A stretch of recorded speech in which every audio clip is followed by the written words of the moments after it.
কৃষকদের নিকট সার বিক্রয়ে সরকার নির্ধারিত দামের অতিরিক্ত অর্থ আদায় করার পরিপ্রেক্ষিতে আজকে আমাদের এনফোর্সমেন্ট অভিযান আমাদের দুর্নীতি দমন কমিশন সমন্বিত জেলা কার্যালয় কুড়িগ্রামের যে উপপরিচালক স্যার আবুহিন আশিকুর রহমান স্যারের নেতৃত্বে আমরা এখানে 5 সদস্য বিশিষ্ট একটা টিম এসেছি।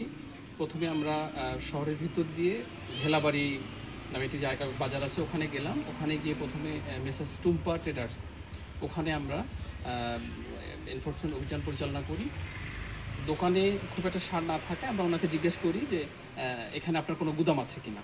তখন পাশেই একটি গুদাম ওখানে গেলাম। ওখানে গুদামের যে ধারণ ক্ষমতা সেই তুলনায় কিছুটা অনেক কম ছিল, ফাঁকা ছিল গুদাম। তো উনি বললেন যে শহরে আমাদের গুদাম আছে, সেখান থেকে সার এখানে সরবরাহ করা হয়। তখন তাকে আমরা যখন প্রশ্ন করি যে আপনারা যে ফাঁকা জায়গা যেটা আছে সেটা যদি আপনি পূরণ করেন তাহলে এখান থেকে তো কৃষক নিতে পারে, বা কৃষকের মনের মধ্যে যে সংশয়টা থাকে যে হয়তো এখানে কম থাকার কারণে অনেকেই অভিযোগ করেছে যে থাকে, মানে ওনারা দাম বেশি নেন, নির্ধারিত যে সরকার নির্ধারিত দাম তার চেয়ে অনেক বেশি নেন। তো সেই পরিপ্রেক্ষিতে ওনার কাছে আমরা বক্তব্য দিই। পাশাপাশি খায়রুল হক নামে একজন ডিলার, ওনারও গোডাউন আমরা পরিদর্শন করি। সিরাজুল ইসলাম নামে একজন ছিলেন, ওনার গোডাউনও পরিদর্শন করা হয়।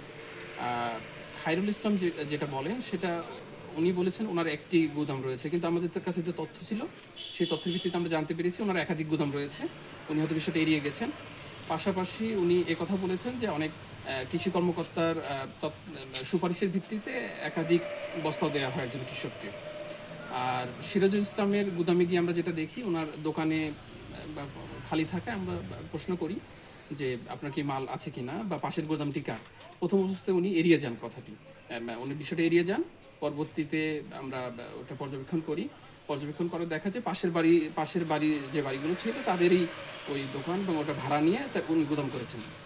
এবং ওখানে যে টিএসপিগুলো পাওয়া যায় তখন উনি বললেন যে এগুলো আমার বরাদ্দকৃত নয়, এটি বাফার মহেন্দ্রনগরে যে বাফার গুদাম রয়েছে সেখান থেকে উনি দালালের মাধ্যমে ক্রয় করেছেন। ভেলাবাজারের পরে আমরা এই আদিতমারির এই গুদামে আসি। এখানে এসে এটা messrs Halim traders, Abdul Hakim traders. এখানে আমরা এই আপনারা যে গুদামটা দেখতে পাচ্ছেন, এখানে এই বিষয়ে ওনাকে যখন প্রশ্ন করি উনি বলেন যে 4টি গুদামের ওনার যে 4টি ডিলারশিপ, সেই 4টি ডিলারশিপের এখানে সার মজুদ আছে। পাশে এটার অপোজিটে এখানে কিছু টিএসপি এবং ব্যাপও রয়েছে। তো এই বিষয়ে আমরা কৃষি কর্মকর্তা জেলা কৃষি সম্প্রসারণের ডিডি স্যার, ওনার সাথেও কথা বলি। উনি বলেন যে এটি মজুদ রাখা হচ্ছে, যে এখন অনেক সারের প্রয়োজন নেই, সেই জন্য হয়তো অন্য সিজনের জন্য এটা মজুদ করার হয়তো বিষয় রয়েছে, এটা জানিয়েছে। এটিকে আইনসম্মত কিনা এটি উনি ভালো বলতে পারবেন, কারণ ওনাদের পরিপত্রে কি আছে সেইটা বোধহয় উনি অ্যান্সার দিতে পারবেন।